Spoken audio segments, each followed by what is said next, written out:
नमस्कार, मैं हूं अवधेश और आप देख रहे हैं बॉन्डर इंडिया टीवी। जैसे ही मनपा का चुनाव का बिगुल बजा, वैसे ही हर एक पार्टी के नेता व कार्यकर्ता पदाधिकारियों में एक अलग सा जोश दिखाई दे रहा है कि ज़्यादा से ज़्यादा सीट वो अपने पार्टी को जिताए। इसी प्रकार इस समय खड़े हैं भाईंदर पूर्व प्रभाग क्रमांक 3 में। हमारे साथ में है और प्रभाग क्रमांक 3 के सह प्रभारी युवा नेता एडवोकेट तरुण शर्मा।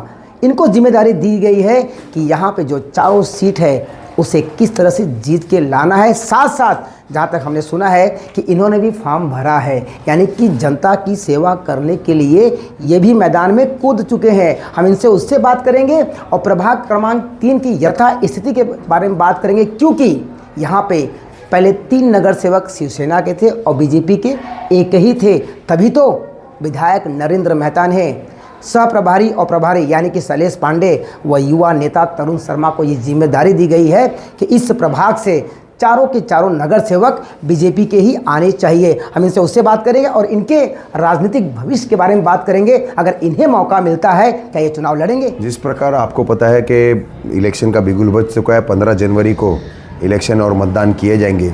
जिस प्रकार मीरा भाईंदर में 24 प्रभाग होने के कारण हमने भारतीय जनता पार्टी ने हर क्षेत्र में प्रभारी सह प्रभारी नियुक्त किया है, उसी प्रकार हमारे प्रभाग क्रमांक 3 में शैलेश पांडे जी प्रभारी बने और मैं सह प्रभारी हूँ। सह प्रभारी बनने के बाद और शैलेश जी के साथ हमने मिलकर जब हम इस प्रभाग में घूमे तो हमको ये पता चलता है कि एक ऐसा प्रभाग है जिसमें बहुमूल्य ज़्यादा करके शिवसेना के नगर सेवक थे। पर मैं आपको ये विश्वास दिलाता हूँ कि इस बार जब इलेक्शन होंगे, 15 जनवरी को जब इलेक्शन गिने जाएंगे, 16 जनवरी को जब मतदान होने के बाद जब रिजल्ट बाहर आएगा तो आप ये बहुत शौक अंशक रहेगा कि 3 नंबर प्रभाग में चारों के चारों भारतीय जनता पार्टी के नगर सेवक जरूर जीत के आएंगे। वैसे देखा जाए तो भारतीय जनता पार्टी ने नहीं, आपको शायद ये गलतफहमी है। मैं आपको ये बताना चाहता था कि इच्छुक उम्मीदवार के हमारे भारतीय जनता पार्टी में 390 फॉर्म भरे गए, उसमें से मैंने भी फॉर्म भरा है, मेरी वाइफ ने भी फॉर्म भरा है।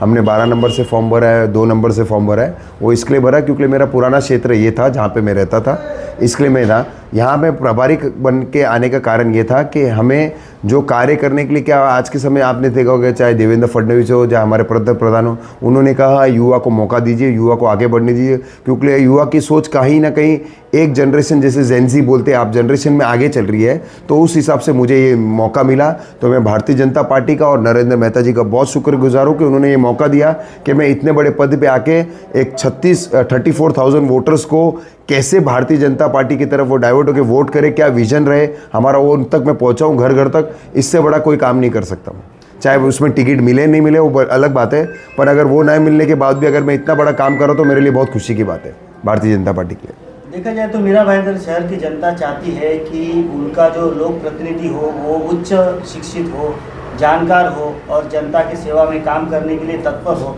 आप भी युवा हैं, उच्च शिक्षित हैं और समाज सेवा का काफ़ी लंबा आपको अनुभव भी है। तो देखा जाए तो पार्टी की ओर से आपको ही प्राधान्य दिया जाना चाहिए, ऐसा मेरा मानना है। तो क्या लगता है कि आपको पार्टी प्राधान्य देगी? देखिए, अगर आपका ये मानना है तो मुझे बहुत अच्छा लगा कि मेरा एक और समर्थक बढ़ गया है। भारतीय जनता पार्टी एक कैडर बेस्ड पार्टी है। दूसरा, भारतीय जनता पार्टी में आपने देखा होगा कि हर समय उस चीज़ का बहुत ध्यान रखा रहता है कि कौन से लोगों की इच्छुक से ज़्यादा इम्पोर्टेंट है कि कौन वहाँ पे समीकरण में बैठ रहा है, दूसरा लोग कैसे उसको सपोर्ट कर रहे हैं। तो जब भारतीय जनता पार्टी अपना कैंडिडेट देगी किसी भी वार्ड में, हमारे पास जैसे 24 प्रभाग में 95 नगर सेवक आएंगे, तो 95 के 95 नगर सेवक जो भारतीय जनता पार्टी देगी वो ऐसे लोगों को देगी जो उन्हें जिता के वहाँ से लाए। क्योंकि फिलहाल हमें नगर पालिका में जो भगवा, भारतीय जनता पार्टी का भगवा जो लहराना है, उसके हमें बहुमत से जीतना है। मेयर हमारा बनेगा, डेप्यूटी मेयर हमारा बनेगा और स्टैंडिंग भी हमारी ही बनेगी। तो प्रभाग 3 में फिलहाल भारतीय जनता पार्टी की किस तरह से रणनीति चल रही है? रणनीति तो आप देखिए, फिलहाल आपको ये इस विषय में तो बता नहीं पाऊंगा। रणनीति आपको 16 तारीख को जब हम रणनीति पूरी करके बाहर निकलेंगे तो आपको पता चल जाएगा कि हमारी रणनीति क्या थी। सर, प्रभावी तौर पे आपने भी वार्ड का मतलब घूमे फिरे होंगे, आपने देखा होगा, तो आपको क्या लगता है किन समस्याएं, क्या समस्या आती है मतलब यहाँ के लोकल लोगों को, और उस पर निवारण कैसे किस तरह से किया जाए? देखिए, अभी जैसे कल हम एक सोसाइटी में बैठे थे, सोसाइटी के लोगों की बहुत सारी समस्या थी।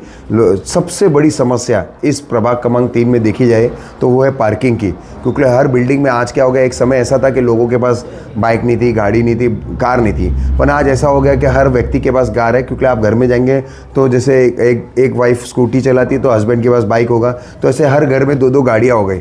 अगर आप मेरे इस ऑफिस के बाहर भी निकलेंगे तो आपको देखने मिलेगा सैकड़ों लाइन लगा के बाइक खड़ी है। आप गुरुद्वारा की तरफ जाएंगे तो गुरुद्वारा की तरफ बाहर के पार्किंग में तकलीफ है। आप उसके आगे जाएंगे तो जैसे हमारा सचिन तेंदुलकर बहुत प्रसिद्ध ग्राउंड है इस 3 नंबर का, उसके वहाँ पे तकलीफ है। उसमें उन पे जो बच्चे क्रिकेट खेलते हैं उनको सबसे बड़ी तकलीफ ये देखी जाती है कि वहाँ पे इतने कार्यक्रम होते हैं कि बच्चों को जो खेलने का मौका है वो ही नहीं मिलता है। तो उन बच्चों की बहुत शिकायत है इस विषय पे। तो मेरे हिसाब से सबसे पहले जो नगर सेवक इधर 15 साल से बैठा है, कोई 20 साल से बैठा है, तो उन्होंने आज तक इस चीज़ का निवारण कैसे नहीं कर पाया? क्योंकि मेरा ऐसा मानना है कि उनके पास ना तो विजन है ना वो सोच है। जैसे अगर आपको एक छोटा एग्जांपल देते हो सोच और विज़न का, जो नरेंद्र मेहता जी हमारे आमदार के पास जो था, वो आपने देखा होगा कि अगर जब हम गोल्डन सर्कल पे फाटक पे निकलते हैं तो आपने देखा अभी जो लेटेस्ट ब्रिज जो बन रहा है उसमें नीचे ब्रिज और मेट्रो चल रही है। तो ऐसा क्यों ना एक इधर पार्किंग लॉट बनाया गया, पार्किंग स्पेस दी गई, जैसे रिजर्वेशन फॉर गार्डन है। तो मेरा ऐसा मानना है कि इस क्षेत्र में एक पार्किंग रिजर्वेशन का होना बहुत ज़रूरी है, जिससे पार्किंग की समस्या 110% निकल जाएगी और वो पार्किंग समस्या का निवारण नगर पालिका करे, जहाँ पे पार्किंग भी फ्री में दी जाए लोगों को।